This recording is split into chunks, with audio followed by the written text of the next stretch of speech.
الرحمن الرحیم۔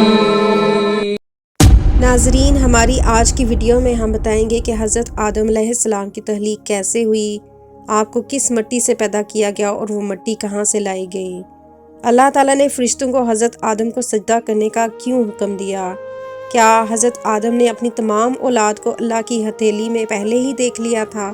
یہ سب جاننے کے لیے ویڈیو کو آخر تک ضرور دیکھیں۔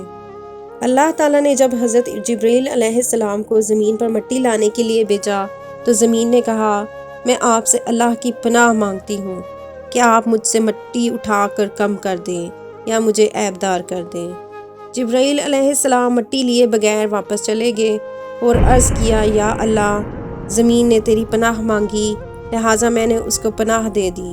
پھر اللہ تعالیٰ نے میکائیل علیہ السلام کو بھیجا، زمین نے ان سے بھی پناہ مانگی تو انہوں نے بھی پناہ دے دی اور بارگاہ خداوندی میں اسی طرح عرض کیا جس طرح جبرائیل علیہ السلام نے عرض کیا تھا۔ پھر اللہ تعالیٰ نے ملک الموت کو بھیجا، زمین نے ان سے بھی پناہ مانگی مگر ملک الموت نے فرمایا کہ میں تجھ سے پناہ مانگتا ہوں کہ اللہ تعالیٰ کے حکم کی تعمیل کیے بغیر واپس چلا جاؤں، اور مختلف مقامات سے سرخ، سفید اور سیاہ مٹی ملا کر اٹھا لی۔ یہی وجہ ہے کہ آدم علیہ السلام کی اولاد بھی مختلف رنگوں کی پیدا ہوتی ہے۔ پھر وہ مٹی لے کر اوپر آ گئے اور اس کو پانی میں بھگو دیا حتیٰ کہ وہ چپکنے والی اور لیسدار مٹی بن گئی۔ تب اللہ تعالیٰ نے فرشتوں سے فرمایا، بے شک میں مٹی سے انسان بنانے والا ہوں، سو جب اس کو درست کر لوں اور اس میں اپنی روح پھونک دوں تو تم اس کے آگے سجدے میں گر پڑنا۔ اللہ تبارک و تعالیٰ نے آدم علیہ السلام کو اپنے دستے قدرت سے بنایا تاکہ ابلیس کو آپ پر تکبر و بڑائی کا موقع نہ ملے۔ ایک انسانی جسم بنایا، وہ 40 سال تک مٹی کے ڈھانچہ کی شکل میں پڑا رہا اور یہ وقت در حقیقت جمعہ کے دن کے برابر تھا۔ آپ کے پاس سے فرشتے گزرتے تو گھبرا جاتے اور سب سے زیادہ ابلیس کو گھبراہٹ ہوئی۔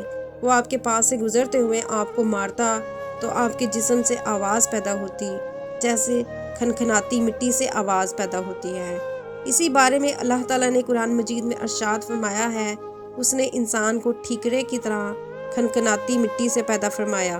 شیطان آپ کے منہ سے داخل ہو کر پہانا کے مقام سے نکلا اور فرشتوں سے کہا، اس سے ڈرنے کی ضرورت نہیں، تمہارا رب ٹھوس ہے اور یہ اندر سے خالی ہے، اگر مجھے اس پر قابو دے دیا گیا تو میں ضرور اس کو تباہ کر دوں گا۔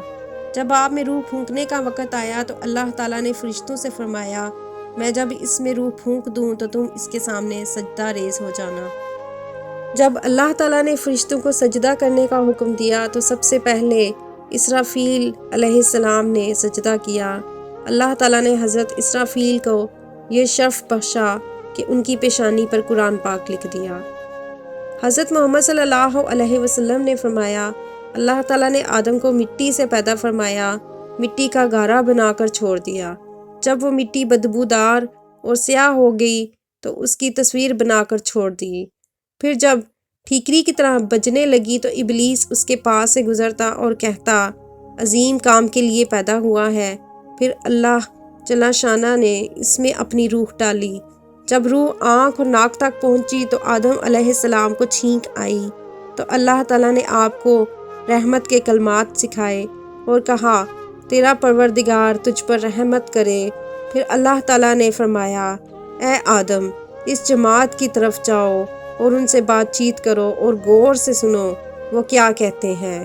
آپ ان کے پاس آئے، انہیں سلام کیا، انہوں نے جواب دیا، وعلیکم السلام، اور تم پر سلامتی ہو اور اللہ کی رحمت اور برکت نازل ہو۔ ارشاد ہوا، اے آدم، یہ تمہارا اور تمہاری اولاد کا سلام ہے۔ پھر آدم علیہ السلام نے عرض کیا، اے میرے پروردگار، میری اولاد کیا ہے؟ اللہ نے فرمایا، اے آدم، میرا ایک ہاتھ پسند کرو۔ آپ نے کہا، میں اپنے رب کا دایاں ہاتھ پسند کرتا ہوں اور میرے رب کے دونوں ہاتھ دائیں ہیں۔ پھر اللہ تعالیٰ نے اپنی ہتھیلی پھیلائی تو پیدا ہونے والی تمام اولاد آدم رحمان کی ہتھیلی میں تھی۔ ان میں سے کچھ لوگوں کے چہروں پر نور چمک رہا تھا۔ ایک آدمی کا نور آپ کو بہت اچھا لگا۔ آپ نے عرض کیا، اے پروردگار، اس کی عمر کتنی ہے؟ فرمایا، 60 سال۔ عرض کیا اے اللہ میری عمر اس کو عطا فرما کر اس کی عمر 100 سال پوری کر دیجئے۔ اللہ نے ایسا ہی کیا اور اس پر گواہ بنایا۔ جب آدم علیہ السلام کی عمر مکمل ہوئی تو ملک الموت کو اللہ تعالیٰ نے آپ کی طرف بھیجا۔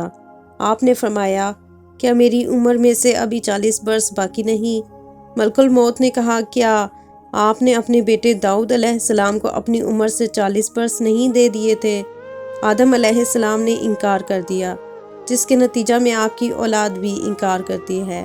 آدم علیہ السلام سے بھول ہوئی، جس کے نتیجے میں ان کی اولاد بھی بھول جاتی ہے۔ حضرت آدم غلطی کر بیٹھے، جس کے نتیجے میں آپ کی اولاد بھی غلطی کرتی ہے۔